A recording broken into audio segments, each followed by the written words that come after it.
प्रभु यीशु की स्तुति हो, प्रभु यीशु की महिमा हो, वो बढ़े और हम घटे, हमारे जीवनों से उसे महिमा मिले।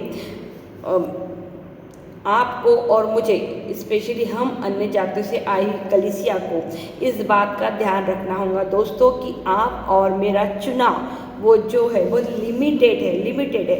हम सबके सब राज्य के अधिकारी नहीं होंगे, हम चुनने वाले हैं। क्योंकि आप अगर ईश्वर के वचन पढ़ोगे तो वहाँ प्रभु ने कहा कि मैं अपनी चुनी हुई भेड़ें, यहूदियों की चुनी भेड़ों के लिए आया हूँ। इसका मतलब प्रभु अन्य जातियों के लिए नहीं आए थे। ये तो उन्होंने उसकी दया है ये कि उसने क्या किया, स्वर्गरोहण के पहले हमारे लिए एक मौका दे दिया कि तुम क्या करो, राष्ट्र के कोने कोने में जाके सुसमाचार का प्रचार करो। लेकिन इससे हमको सुसमाचार से ध्यान नहीं भटकना चाहिए। सुसमाचार क्या था? प्रभु ने क्या बोला प्रेरितों को कि मैं उत्तर दिया उन्हें उसकी बात, मैं केवल इज़राइल के घराने की खोई हुई भेड़ों के पास भेजा गया हूँ। हाँ, ईसा मसीह स्पेशली यहूदियों के लिए भेजे गए थे। क्यों? क्योंकि उन्होंने उस यहूदी ट्रैक के लिए बहुत ज़्यादा दुख और तकलीफ उठाया है। उन्होंने बहुत एक लंबा सफ़र तय किया यहाँ तक आने के लिए। यदि आप इजराइलों का इतिहास बाइबल के अकॉर्डिंग भी और यीशु मसीह के बाद में जो यहाँ पे लिखा हुआ नहीं है उसको भी अगर आप देखोगे, रोमन के दौरान उनको जो तकलीफ हुई, बाकी हिटलर ने उनको जो तकलीफ दी, ये सब इतना दुख, हमारे साथ ऐसा कुछ भी नहीं हुआ है दोस्तों। इतनी बड़ी एक कीमत उन्होंने चुकाई है इस चीज़ के लिए। लेकिन जो यहूदी थे, यहूदी बनने के बाद क्रिश्चियन बने, उनको तो डेफिनेटली स्वर्ग राज्य में जाना ही जाना है उनका। लेकिन जो हम अन्य जातियों से आए हैं, इंडिया से आए हैं, अमेरिका से आए, फ्रांस से आए हैं, और हम यहूदी नहीं थे पहले, हम अन्य किसी धर्म के व्यक्ति थे, लेकिन हम बाद में प्रभु यीशु मसीह को स्वीकार किए। लेकिन जो यहूदी थे उन्होंने यीशु को स्वीकार किया, उनका तो डेफिनेटली स्वर्ग राज्य में जाना बिल्कुल 101% पक्का है दोस्तों। क्योंकि उन्होंने उसकी बहुत बड़ी कीमत सुसमाचार का प्रचार करते वक्त भी चुकाई है और उसके पहले भी चुकाई है। लेकिन आप और मैंने अब तक का यीशु मसीह के लिए कोई भी कीमत चुकाई नहीं है। तो आप और मैं हर दिन हर पल एक सपना देखना है, और वो है रैप्चर का, स्वर्ग राज्य में उठाए जाने का। सिर्फ प्रभु ने यहाँ कहा कि मैं अपनी चुनी हुई भेड़ों के लिए ही आया हूँ। तो वो स्त्री ने उनसे कहा कि प्रभु, मेज पे गिरा चूरा क्या है, पिल्ले खाते ही है। तो अब आप मुझे बताइए, यदि मेज पे खाना बैठ के मालिक खाएगा तो मालिक बहुत सारा खाना खाता है कि बहुत सारा खाना गिराता है? डेफिनेटली वो बहुत सारा खाना पेट भर के खाना खाएगा। उसके बाद जो बचा कुचा चूरा रहेगा, जो गिरेगा, वो मतलब क्या है, पहले स्वर्ग के राज्य में पेट भर के यहूदियों को उनकी संख्या ले जा जाएंगी, और जो थोड़ी बहुत संख्या उसमें बची है उसको हम अन्य जातियों से भरा जाएगा। तो दोस्तों, यहूदियों का मतलब है जो प्रभु यीशु मसीह को स्वीकार कर लेंगे वो लोग। अभी जो यहूदी है उनके लिए एक दूसरी कहानी है, और जो यहूदी क्रिश्चियन बन गए उनकी बारे में मैं बात कर रही हूँ आपसे। अभी दो यहूदी हैं, एक यहूदी जिन्होंने प्रभु यीशु को स्वीकार कर लिया और वो मसीह बन गए, और एक यहूदी वो है जिन्होंने अब तक यीशु मसीह को स्वीकार नहीं किया। हम अन्य जाति हैं। क्यों? क्योंकि हम पैदाशी यहूदी नहीं थे, हम अन्य किसी भगवान को, अन्य किसी धर्म को मानते थे। लेकिन हमने क्या किया है, प्रभु यीशु मसीह के अनुग्रह से, प्रभु यीशु मसीह में विश्वास में हम क्रिश्चियन बने हैं या यहूदी बने। लेकिन जो ओरिजिनल यहूदी है, जो अब तक का दो पार्ट थे, जिसमें से आधे लोग, जैसे 12 प्रेरित हमारे यहूदी थे, लेकिन उन्होंने यीशु मसीह को स्वीकार किया और उनकी सुसमाचार का प्रचार किया। लेकिन आज भी बहुत से यहूदियों ने प्रभु यीशु मसीह को स्वीकार नहीं किया। तो हम वो लोगों की बात मैं कर रही हूँ जो यहूदी नहीं थे, अन्य धर्म के थे, और उन्होंने यीशु मसीह को ग्रहण किया। उनके लिए चूर-चार, मतलब बहुत कम जगह, बहुत कम स्थान उनके लिए स्वर्ग राज्य में है दोस्तों। क्योंकि भरपूर जो लोग हैं जो दुनिया अनंत जीवन में प्रवेश करेंगे, उनमें ज़्यादा से ज़्यादा जो संख्या होंगी वो उन्हीं लोगों की होंगी दोस्तों। क्योंकि वो मालिक हैं और उन्होंने इसकी एक बहुत बड़ी कीमत चुकाई है। इसका बाइबल हमें बहुत खुले खुले से बताता है। यीशु मसीह ने खुद भी कह दिया कि मैंने क्या किया है, मैं सिर्फ अपनी चुनी हुई इज़राइल की खोई हुई भेड़ों के लिए आया हूँ। दोस्तों, आप और मुझे इस बात पे बहुत गंभीरता से मनन चिंतन करना होगा। पहली बात, और हमें बात ध्यान रखना होगा कि हमारी संख्या बहुत कम है, इसके लिए हमें हर दिन हर पल कितना हमारा स्वभाव चरित्र को ध्यान देने की ज़रूरत है। हर दिन हमें परिवर्तन की ज़रूरत है, यीशु के समान बनने की ज़रूरत है दोस्तों। क्योंकि आप देखिए, कलीसिया तो बहुत सारी है, ना जाने कितनी संस्थाएं आज यीशु मसीह के सुसमाचार का प्रचार कर रही है, लेकिन प्रभु ने क्या कहा कि फसलें तो बहुत है पर काटने वाले बहुत कम है। ईश्वर से प्रार्थना करो, क्या करे, काटने वाले भेजे। काटने वाले तो प्रभु ने बहुत भेज दिया, लेकिन अफसोस की बात है कि उन सबों ने यीशु मसीह के लिए कलीसिया नहीं तैयार करी, उन्होंने अपने नाम की कलीसिया तैयार कर दी। मेरे नाम का संस्था, मेरे नाम की मिनिस्ट्री। कोई बोलता मैं कैथलिक कलीसिया हूँ, कोई बोलता मैं प्रोटेस्टेंट हूँ, कोई बोलता बिलीवर्स हूँ, मैं कोई साक्षी हूँ, ये हमसे बुरे वो हमसे अच्छे। आप अलग अलग कलीसिया में जाते हो, कोई प्रॉब्लम नहीं, लेकिन एक में कुछ जो आप हेट करते हो वही तो आप स्वर्ग राज्य खो देते हो, क्योंकि वो भी यीशु मसीह के नाम से कहीं जा रहा है, आप भी कहीं जा रहे हो। आप एक्स्ट्रा का कुछ कर रहे हो तो वो आपकी प्रॉब्लम है, उसकी थोड़ी ना। वो तो बाइबल को फॉलो कर रहा है ना, जो बाइबल में लिखा है उसको फॉलो कर रहा है। बाइबल को छोड़ के अगर आप बहुत सारे अदर एक्टिविटीज़ कर रहे हो, बहुत अच्छी बात है, उसका तो न्याय प्रभु यीशु मसीह आने के बाद करेगा, लेकिन नफरत का कारण तो बनना नहीं चाहिए ना। लेकिन आज कलीसिया के लिए नफरत का कारण बन चुकी है। इसलिए प्रभु ने पेतरुस से कहा कि पेतरुस मैं तुम पे अपनी कलीसिया बनाऊँ। पेतरुस को वही बोला कि तू कलीसिया बना। देखो कलीसिया बनाने का अधिकार दूंगा, क्या लिखा है देखो, शिमोन योनस के पुत्र तुम धन्य हो, क्योंकि किसी नीरे मनुष्य ने नहीं बल्कि मेरे स्वर्गीय पिता ने तुम पर प्रकट किया कि मैं तुम में से कहता हूँ कि तुम पेतरुस अर्थात चट्टान हो, और इस चट्टान पर मैं अपनी कलीसिया बनाऊंगा। इसका मतलब कलीसिया बनाई गई अब तक नहीं है, फ्यूचर में बनाऊंगा। जब यीशु मसीह रैप्चर में अपने कलीसिया को उठाए लेके जाएंगे, जब प्रभु यीशु मसीह उसके बाद आके जो लड़ाई करेंगे, लड़ाई करने के बाद जो 1 साल का यहाँ पे राज्य करेंगे, उसके बाद जो कलीसिया बनेंगी, और वो जब कलीसिया जाके ईश्वर के चरणों में, ये तो बहुत गहरा है बोलना, एक्चुअली ये तो पता नहीं बहुत से लोग सब बातें समझना भी नहीं चाहते, समझने की कोशिश भी नहीं करना चाहते, लेकिन हकीकत यही है कि यीशु मसीह के आने के पहले रैप्चर है, रैप्चर के बाद यीशु मसीह यहूदियों के पास जाएंगे। अब हम अन्य जातियों से कहानी खत्म हो गई, और वो जो मसीह कलीसिया है और जो अभी यहूदी है, उनको मिला के जो एक कलीसिया बनेगी, उस कलीसिया को प्रभु पतरस चट्टान पे रखेगा। उसका क्या बनाएगा, कलीसिया बनाऊंगा, कलीसिया बनाऊँ। पतरस के ऊपर अब प्रभु क्या करें, अपनी कलीसिया बनाऊंगा। क्योंकि कलीसिया इस पे अधोलोक के फाटक इसके सामने टिके। हाँ, ये आत्मिक अनंत काल की, क्योंकि अब तो भी मरने वाले ना हम, इस शरीर में तो मृत्यु लागू है ना। प्रभु कहता है अधोलोक के फाटक उस पर नहीं टिकेंगे। इसका मतलब वो कलीसिया है जिसे प्रभु खुद चुनेंगे और पतरस को देंगे।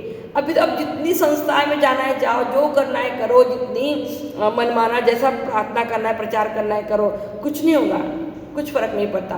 अगर आप और मैंने रैप्चर में हम उठाए नहीं गए, स्पेशली मैं फिर कहती हूँ हम अन्य जातियाँ यदि रैप्चर में उठाए नहीं गए दोस्तों, तो हमारी कहानियाँ बहुत ज़्यादा गड़बड़ है। ये कोई लाट के माल के जैसी कहानी नहीं है कि बस प्रभु आएंगे और लाट के माल के जैसे सबको भर के ले जाएंगे। नहीं, चुने हुए बुलाए गए, हम चुने गए विश्वासियों के नाम। हाँ, जय पाना ही है, वचन का है आह्वान। यदि इन वचनों का आह्वान है कि हमें जय पाना है, जय किस पे पाना है, अपने मैं पे पाना है, अपने उस क्रूस को, जो यीशु मसीह का क्रूस हमने उठाया है, उसको पे हमें दब के चलना है। और आज सबसे बड़ा जो क्रूस है, वो क्रूस है दोस्तों अपने ही लोगों की बातों को बर्दाश्त करना। दूसरा, अपने लोगों की सेवा करना। बाहर जाके तो हम बहुत सेवा करते हैं अपने आप को अच्छा बताने के लिए। चलो, ये मेरा टॉपिक नहीं है, टॉपिक ये था मेरा कि आप और मैं अन्य जाति से आई हुई कलीसिया है। हम यीशु मसीह के दया के पात्र हैं और वो उसके चुनी हुई पात्र है। हम स्पेशली मैं अपने बारे में, अपने अन्य जाति से, जो यहूदी पहले यहूदी थे और बाद में यीशु मसीह को चुन लिए, उनकी बारे में ये हमारी बात है, ये हमारी, जो यीशु मसीह यहूदी नहीं थे, जो किसी अन्य भगवान को मानते थे, हमारे माँ बाप के डीएनए में कोई दूसरे धर्म का भगवान का रीति रिवाज था, लेकिन हमने अब क्या किया है, यीशु मसीह के द्वारा उस डीएनए से हम लड़ रहे हैं, इससे बाहर निकल रहे हैं। तो हमारे लिए भरपूर पेट भर के जगह नहीं है, हमारी चुनी हुई, क्योंकि चूरा चारा क्या कुछ स्त्री ने क्या कहा, चूरा चारा, थोड़ी बहुत जो विश्वास है, क्योंकि हमारा विश्वास उस लेवल का पहुंचेगा तभी तो हम स्वर्ग राज्य में जाएंगे। और दूसरा बात यह है कि कलीसिया अब तक बनाई गई नहीं है, कलीसिया प्रभु यीशु मसीह बनाएगा, क्योंकि लोगों को जो प्रभु ने बोला पतरस को कि तुम मेरी भेड़ों को चराओ, तो लोग भेड़ों को चराने के लिए तो निकले, पर उन्होंने यीशु मसीह को खो दिया। वो अपने नाम का झंडा गाड़ रहे हैं, कोई बोलता मैं पौलुस का हूँ, कोई बोलता मैं अपोलोस का हूँ। वैसे हम कोई बोलते हम कैथलिक है, हम बोलते प्रोटेस्टेंट हैं, हम सीने आए हैं, हम बिलीवर्स हैं, हम यहोसाक्षी है। कोई बोलता मैं फुल्ली गॉस्पल वाला कलीसिया हूँ, मतलब मैं गॉस्पल के बाहर कुछ भी नहीं करता। तो हम मतलब लोग जो उनको बोलना है वो बोलते, प्रचार करते, कीजिए, कोई प्रॉब्लम नहीं, लेकिन मेन उद्देश्य, मेन लक्ष्य क्या है, रैप्चर। यदि आपका और मेरा रूपांतर नहीं हुआ, हम प्रभु यीशु मसीह के कलीस उठाए नहीं गए, तो उसके बाद का जो भी कहानी है वो यहूदियों के लिए शुरू हो जाएंगी, हमारे लिए ख़त्म हो जाएंगी ये सब कहानियाँ। तो आपको और मेरे को यदि इस राज्य में जाना है तो हमें भीड़ से निकलना होगा। दुनिया वाले क्या करते से हमें कोई लेना देना नहीं है, हम जिसने दुनिया बनाया वो हमको क्या बोल रहा है, इस पर हमको ध्यान देना पड़ेगा। आज समाज में जिस तरीके का पाप हो रहा है, उस पाप को देखते हुए भी यदि हम ये चाहते हैं कि दुनिया और आगे जाए, तो हमसे अभागे तो कोई है नहीं। आज एक बाप ने अपनी बेटी को मार डाला, एक माँ ने अपने बेटे को मार डाला, एक बच्चों ने माँ बाप को मार डाले प्रॉपर्टी के लिए, माँ बाप को प्रॉपर्टी के लिए छोड़ के आ गए। ये सब चीज़ें देखने के बाद, सुनने के बाद, व्यभिचार का तो लिमिट नहीं है, इतना गंदगी समाज में फैली हुई है, नशे की कोई लिमिट नहीं है, हमारे बच्चे ड्रग्स ले रहे, एमडी ले रहे, सब करोड़पति घर के अच्छे घर के बच्चे से, आज लाइफ स्टाइल अच्छी है बोलते हैं ना, इन घर के पर गरीब झोपड़पट्टी के तो बच्चे है ही हैं, उनके पास तो ऑप्शन ही नहीं है, इसलिए वो पाप में। लेकिन जो हम बोलते हैं ना, कार से उतरने वाले बच्चे, रईस बच्चे, तब उनको देखते wow very sweet boy, very sweet girl, लेकिन उनका अंदर का जो कैरेक्टर है वो इतना हॉरेबल है, मैं क्या बताऊँ। तो ऐसे संसार में आप और मैं रह रहे हैं, और अब ऐसे संसार को आप और मैं वापस नहीं लेके जा सकते। ये अब मल्टीप्लाई और मल्टीप्लाई ही होगा। बहुत से देशों ने अपने अपने देशों के बच्चों को मोबाइल बंद कर दिया है, बैन कर दिया। मुझे बताइए, जो उनके डीएनए में मोबाइल का जो चले गया है वायरस, वो निकाल सकते हैं आप? क्या इंडिया में अभी पॉसिबल है? अब कर सकते हो आप, आपके बच्चों को मोबाइल बैन कर सकते हो? हमारे बच्चे फाड़ के खा लेंगे हमको मोबाइल के बिना, क्योंकि वो गुलाम बन चुके हैं उसके, वो उसके बिगड़ रह नहीं सकते। वो माँ बाप के बिगड़ रह सकते, वो परिवारों के बिगड़ रह सकते, लेकिन वो मोबाइल के बिगड़ रह सकते, क्योंकि उनको सबसे अच्छा पार्टनर है वो, क्योंकि वो कोई मुजोरी करता नहीं, वो कोई ज्ञान की बातें आपको बताता नहीं, जो आप देखना चाहते वो वही बताता। मतलब क्या कर रहा, वो एंटरटेनमेंट कर रहा। और आज हर इंसान सिर्फ एंटरटेनमेंट ही करना चाहता है, शांति, मतलब हमारे घर में बहुत शांति है। ऐसा एंटरटेनमेंट हमारा बच्चों को जो नर्क के पास ले जा रहा है, इसने समाज से, एंटरटेनमेंट ने हमको समाज से अलग कर दिया। समाज से बहुत दूर क्या थे, परिवारों से भी अलग कर दिया इस मोबाइल ने। ये बात मैं अपने माध्यम, मोबाइल इसका मेन कारण जड़ नहीं है, ये शैतान का टारगेट है जो हम समझ नहीं रहे। और स्पेशली हम अन्य जाति के लोग, हम मसीही लोग नहीं समझ रहे बात कि ये शैतान का टारगेट है कि वो क्या करे, हमें अपनों से अपनों को अलग करने का जो काम है वो अंधकार की शक्तियों का है। लेकिन आज हम इस बात को समझ नहीं रहे, और सब एक में को एक्सप्लेन कर रहे हैं कि ये ऐसा नहीं है, ऐसा नहीं है, पूरी दुनिया वापरती, ऐसा नहीं है, मैं इतना नहीं वापरती, मैं लिमिट में, ना जाने क्या क्या स्किल दे दे के हम इसकी गुलामी में जिंदगी जी रहे और ना जाने और कितने साल तक जिएंगे। तो वो आप, ये है मोबाइल एक बहुत अच्छी चीज़ है, एक अच्छा गैजेट है जिससे हम ज्ञान भी ले सकते हैं। आज इस मोबाइल से लोगों ने इसका भी पैसे कमाने के लिए बहुत अच्छा इस्तेमाल हो रहा है। दोस्तों यूट्यूब में आप जाके देखिए, कितने सारे यूट्यूबर पैसे कमा रहे हैं, ना जाने कितनी बकवास रील, और लोग उनको देख रहे हैं, और लोग यूट्यूब वाला अपनी चैनल को लोगों को 1000 देता होगा तो वो करोड़ों में कमा रहा होगा, लेकिन लोग दीवाने शॉर्टकट में पैसा कमाना चाहते हैं, मेहनत नहीं करना चाहते दोस्तों। और आप देखिए इस रील के चक्कर में कितने लोगों ने अपनी जान गंवा दी है, सुंदर सुंदर बच्चों ने, गांव के लोग भी इसके नशे में आ चुके हैं, ये भी रील बना के डाल रहे हैं। एक सिंपल सी सब्जी कैसे बनाई जाती है उसका भी रील डाल, कितने अभागे हैं हम कि सब्जी भी बनाना ना, पहले के लोग जो थे अपने बुजुर्ग लोगों को देख के सब चीज़ें सीखते थे, खाना पकाना, घर की साफ सफाई, झाड़ू पोछा। लेकिन आज हमें इसके लिए भी मोबाइल की इंटरनेट की इंटरटेनमेंट की ज़रूरत पड़ रही है, इंटरनेट की ज़रूरत पड़ रही है। इससे ज़्यादा हमारी आलसी पने की क्या और अकेलेपन का क्या प्रूफ हो सकता है, क्योंकि हम खुद से सब कुछ करना चाहते हैं, खुद से। किसी से पूछ लेंगे तो हम छोटे बन जाएंगे, किसी से जानकारी ले लेंगे तो हमको बार बार कोई बता रहा, ज्ञान फैल रहा। वो अगर कोई इंसान हमको किसी चीज़ की जानकारी दे तो हम कहते हैं ज्ञान दे रहा, ज़्यादा का ज्ञान फैलता है। लेकिन वही ज्ञान जब हम एक गैजेट से पूछते हैं, एक निर्जीव चीज़ से, तो हमको लगता है वाह हमने खुद से पूछ के कुछ कर लिया। वारे मनुष्य जाति, तो सचमुच में प्रभु ने उत्पत्ति में कहा मैं मनुष्य को बना के मुझे अफसोस हुआ, दुख हुआ, पछताया। ये प्रभु को खुद ईश्वर कह रहे जो हमने बनाया। और आज के माँ बाप भी यही कह रहे हैं, हम बच्चे पैदा करके शादी करके पछताए, क्योंकि कुछ भी नया नहीं है हमारे जीवन में। और हम तो बहुत ही किस्मत वाली पीढ़ी है, हम आखिरी पीढ़ी थे जो बहुत अच्छे थे। उसके बाद की सारी पीढ़ियाँ, 2000 के बाद की जितनी भी पीढ़ियाँ हैं, उससे पहले के 10-20 साल भी आप ले लो, 2019 2090 से आप पकड़ लो, 20 की बात की तो सारी बच्चे बिल्कुल अब आपके कंट्रोल में नहीं है दोस्तों। उनके सर पे ये नशा सर चढ़ के बोल रहा है, और माँ बाप पूरी तरीके से हार चुके हैं। वो अब जैसे बच्चे कर रहे हैं वैसा ही उनके साथ साथ, क्योंकि उनको भी अपने पहले ये था कि माँ बाप अपने बच्चों को ईश्वर के नाम पे अर्पित कर देते थे। अभी बच्चे लोगों को चक्कर में माँ बाप ने ईश्वर को ही छोड़ दिया है। बच्चे बोलते ये सही तो ये सही, वो सही तो वो सही। खैर ये मेरा टॉपिक नहीं था, मेरा टॉपिक यही था कि ये बात ध्यान में रखिए, हमेशा हम अन्य जातियों से आई कलीसियाएँ हैं, हमारे लिए अलग टर्म और कंडीशन लागू है और उनके लिए टर्म और कंडीशन अलग है। वो ओरिजिनल यहूदी लोग हैं, उनका न्याय जब तक वो यीशु मसीह आएगा नहीं, राजा बन के उनके साथ राज करेगा नहीं, तब तक प्रभु उनकी इच्छा पूरी करेंगे, तब तक उनका मर फिरने वाला है नहीं। और जो यहूदी थे और जो मसीह बन गए उनको डेफिनेटली उनका रैप्चर में ज़्यादा से ज़्यादा संख्या रैप्चर में उनकी उठाई जाना डेफिनेटली, क्योंकि उन्होंने यीशु मसीह को ग्रहण करने के बाद जो तकलीफ, आप अगर शुरुआत की जो कलीसिया थी, आरंभ की जो कलीसिया थी, वो बहुत ही दुख तकलीफ उठा के प्रचार की है।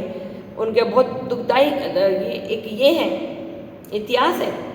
और जो अब अंत की जो कलीसिया है, जो अभी भीड़ नहीं आ रही है सब, क्योंकि वो पूरे संसार को छोड़ के प्रभु यीशु मसीह में आ रहे हैं, तो उन्होंने उन लोग काजल नहीं लगाते, उन लोग लिपस्टिक नहीं लगाते, किसी प्रकार मेकअप नहीं करते, पूरी तरीके से सिंपल ज़िंदगी जी। उन्होंने संसार को, बहुत से कलीसिया ऐसे जिनके घर में टीवी नहीं है, मोबाइल्स नहीं है, तो ये सब जो कलीसिया आएंगे अन्य जातियों से, ये बहुत भयानक भीड़ से आएंगी दोस्तों। और ये जो पिछले हैं वो अगले हो जाएंगे, और जो हम अगले हैं वो पिछले हो जाएंगे। क्यों?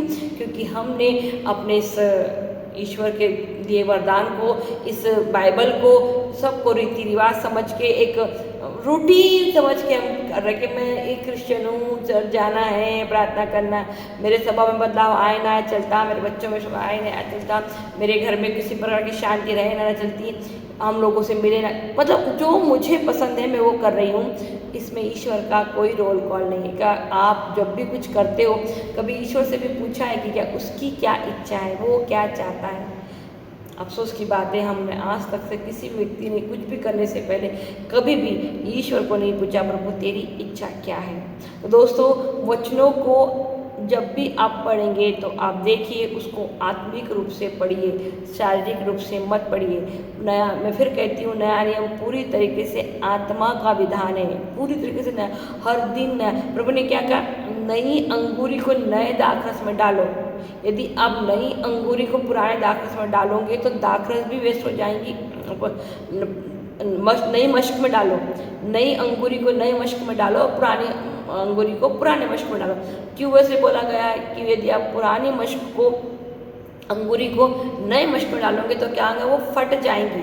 सेम आज वैसा ही है, हमारी जो मशकें तो पुरानी हो गई है, लेकिन हम अंगूरी यानी क्या खाना, रोज नया खाना खाते हैं हम, लेकिन हमारी मशक को बदलने को तैयार नहीं है। हमारा स्वभाव वैसा का वैसा ही है। सकाळ दोपहर संध्या का 3 टाइम अच्छा खाना खाते हैं हम, और रोज चाहिए। गलती से एक भी टाइम खाना अगर नहीं मिले ना, देखो फिर क्या होता हमारा वाला 7वें आसन में जाता हमारा पारा। तो हमने क्या किया है, हमारी मशकों को पुरानी रखा है और अंगूरी रोज नहीं पी रहे। मतलब इसका मतलब क्या है, हमारा मश्क भी किसी काम का नहीं, और जो बाइबल वचन हम पढ़ रहे ये भी किसी काम का नहीं। फिर क्या लिखा है, नई मश्क और पुरानी अंगूरी, ये भी बहुत गलत बात है। हमको नई को नई में रखना है, पुरानी को पुरानी। मतलब क्या है, हमें हर दिन अपने आप को नया करना है, मश्क को भी और अंगूरी को भी। यानी क्या है, मतलब है हमारा स्वभाव हर दिन नया होना चाहिए, कुछ तो नया होना चाहिए। हम हर दिन दैनिक जीवन में जो काम करते हैं उसके अलावा भी हमें कुछ नया करने की क्या करनी, कोशिश करनी चाहिए। हमारा जीवन कुछ, आप अगर अपना एक किताब और पेन लेके बैठेंगे ना, तो आपको पता चलेगा हमने अपने जीवन में कुछ भी नया नहीं किया। दोस्तों, ईसा मसीह अपने जीवन के दौरान हमें सेवा के बारे में बता के गए, और सेवा इम्पॉसिबल शब्द हो चुका है दोस्तों। अब सेवा कोई किसी की करना चाहता नहीं, इसके कई एग्जाम्पल हमको दिख पड़ते हैं। धन्य हो गए भोए वो लोग प्रभु, जिनके धन्य है वे लोग ईश्वर के नज़र में जिनकी सेवा की जा रही है या कोई कर रहा है। वरना आज हर कोई व्यक्ति सेवा करवाने में इंटरेस्टेड है। इसलिए हर कोई व्यक्ति बहुत पैसा कमाना चाहता है, उसको अच्छा जानता है कि यदि मुझे लोगों से सेवा करवानी है तो मेरे पास पैसा होना बहुत ज़रूरी है। ये पैसा, ये पोस्ट, ये पावर ही लोग की वजह से लोग क्या करेंगे, मेरी सेवा कर, क्योंकि फ्री में आपकी सेवा कोई नहीं करेगा। तो सेवा कैसी है, सेवा वो है जो आप फ्री में करते हो। और जो फ्री में सेवा करते हैं, हम ऐसे लोगों की वैल्यू हम करते ही नहीं, उनकी तारीफ भी नहीं करते, हर दिन हर पल किट करते रहते हैं। आपको और मुझे सेवा करने की ज़रूरत है दोस्तों, एक में की। और सेवा एक परमेश्वर का दिया हुआ ब्लेसिंग है, आशीर्वाद है, और एक आह्वान, एक रिक्वेस्ट, एक बुलाहट है हम सबकी। मसीह होने का तो दूसरा मतलब ही है सेवा करना। मसीह होने का दूसरा मतलब ही है झुकना, विनम्र बनना। हम हर दूसरों को विनम्र बनाने के ज्ञान बहुत देते, लेकिन खुद नहीं बन पाते। और सबसे बड़े, जो जितना ज़्यादा अपने आप को कहता है कि मैं विनम्र हूँ, वो उतना ज़्यादा ही विनम्र नहीं है। किसी से आपका मन मुटाव है तो आप उसे दूर कर दीजिए, उसे पाल के मत रहिए, अकड़ के मत रहिए। अकड़े लोग मुर्दे होते हैं, मुर्दा कभी झुकता नहीं। आप जिंदा है, इसका प्रमाण यही है कि आपको झुकना है। जिंदे लोग ही झुक सकते हैं। कभी आपने किसी मुर्दे को देखा है क्या झुकते हुए? वो अकड़ा रहता, सीधा पड़ा रहता, न हिलता न डुलता। समझिए बातों को, ये समय है रैप्चर का, और वो भी बहुत छोटा सा संख्या हमारा अन्य जातियों से जाने वाला है। तो दोस्तों, अपने आप को तैयार कीजिए, प्रिपेयर कीजिए दुल्हन के रूप में, कलीसिया के रूप में, क्योंकि रैप्चर का समय बहुत जल्द आने वाला है। रैप्चर का में ही हमारा और आपका लक्ष्य है। आगे जो संसार में क्या होगा क्या नहीं, वो तो प्रभु जो बाइबल में लिखा है वो होना ही होना है, उसमें कोई दो राय नहीं है। लेकिन बाइबल में जो होना है उसमें हमारे लिए क्या लिखा है, हमारा क्या पार्ट है उसमें, ये महत्वपूर्ण पार्ट है जानने का। हमारा मेन पार्ट है कि हम रैप्चर में उठाए जाए, और उसके लिए हम हर दिन हर पल तैयारी करें, अपने आप को बदले, अपना जीवन जीने का तरीका बदले, अपने को विनम्र बनाए।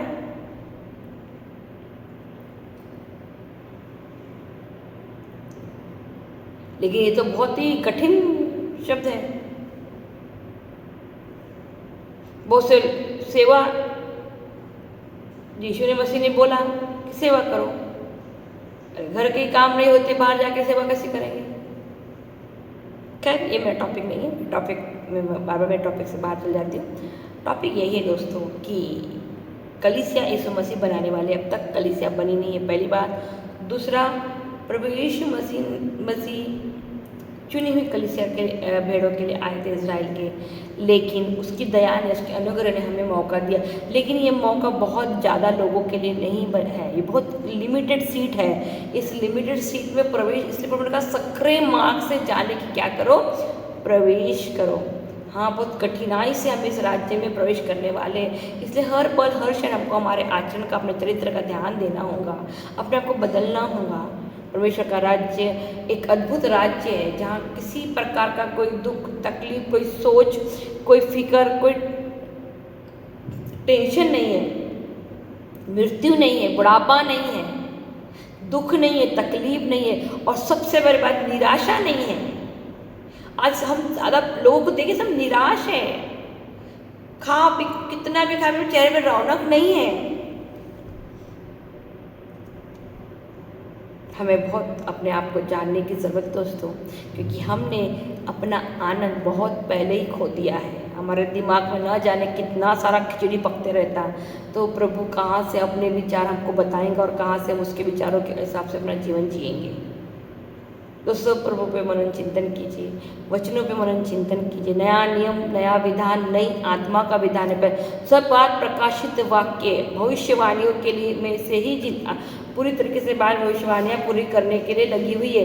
अब पूरी भविष्यवाणियाँ पूरी हो चुकी है, सिर्फ प्रकाशित वाक्य के ही हिसाब से सब कहानियाँ चल रही है। और ये सब बहुत गहरी शिक्षा है, अगर मैं बताने भी जाऊँगी तो भी नहीं जाए, सर के ऊपर से जाएगा सब। इसलिए आपको स्टेप बाय स्टेप इसमें आगे जाने की बहुत ज़रूरत है।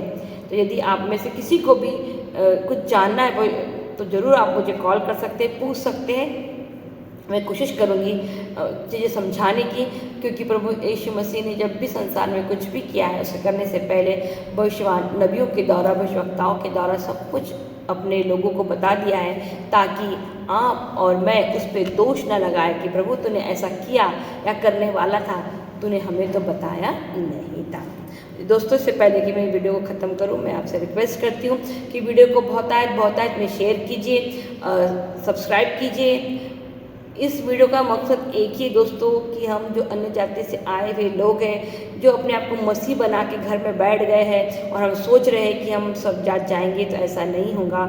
हमारा मकसद है आत्माओं को बचाना, और आत्मा तभी बचेंगी जब वो आत्मा के बारे में जानेंगी। आत्मा के बारे में जानने के लिए आपको बहुत ज़रूरी है कि शरीर की इच्छाओं को छोड़ना, शरीर की ज़रूरतों से अलग हट के कुछ सोचना। क्योंकि प्रभु ने कहा जो कुछ भी तुम यहाँ बांधोगे, तो जो कुछ भी तुम आत्मा में यहाँ बांधोगे, वो सब कहाँ बंधेगा, स्वर्ग में, क्योंकि वहाँ आत्मा की दुनिया है। तो तुम शरीर में रहते हुए जो भी काम आत्मा के लिए करोगे, वो सब चीज़ें कहाँ जाएंगी, स्वर्ग में बनेगी। क्योंकि यदि आपने किसी की आत्मा बचाने की कोशिश नहीं किया, शुरुआत होती है आपके अपने घर से, आपके अपने परिवार से। आप अपने घर के लोगों को अच्छा डॉक्टर, अच्छा इंजीनियर, अच्छा सीए, अच्छा वकील, अच्छा टीचर बना सकते हैं बहुत सारा पैसा लगा के, लेकिन क्या आप एक अच्छी परवरिश के साथ अपने बच्चों को एक अच्छा इंसान, एक अच्छा मसीह बना सकते हैं? आज यही आप लोगों के और मेरे लिए चैलेंज है कि हम अपने परिवार में से कितने लोगों की आत्मा बचाते हैं। हे मेरे स्वर्ग में विराजमान पिता, तेरा धन्यवाद देते हैं प्रभु जी, अपने पवित्र वचनों के द्वारा हमसे बोलने के लिए। प्रभु, रोटी, कपड़ा, मकान का सुसमाचार अब खत्म हो गया है प्रभु। अब तो कलीसिया को दुल्हन बन के रैप्चर के लिए तैयार होने की ज़रूरत है प्रभु जी। यदि कलीसिया ने अब गलती कर दी, कोई प्रकार की चूक कर दी, तो वो एक बहुत बड़ा नुकसान अपना करवा बैठेंगे प्रभु जी। मैं विनती और प्रार्थना करती हूँ प्रभु जी कि जितने भी लोग मेरा ये वीडियो देखते हैं प्रभु जी, वो सब अपने आप को आत्मा में तैयार करें, वो सब अपने आप को रैप्चर के लिए तैयार करें। वो सब लोग कहीं ना कहीं पूरी तरीके से दुल्हन बन के, एक नई सृष्टि बन के अपने सृष्टिकर्ता का इंतज़ार करें। सारी महिमा, सारा आदर, सारा सम्मान मेरे पिता आपको देती हूँ, यीशु मसीह के नाम से मांगती हूँ, आमीन।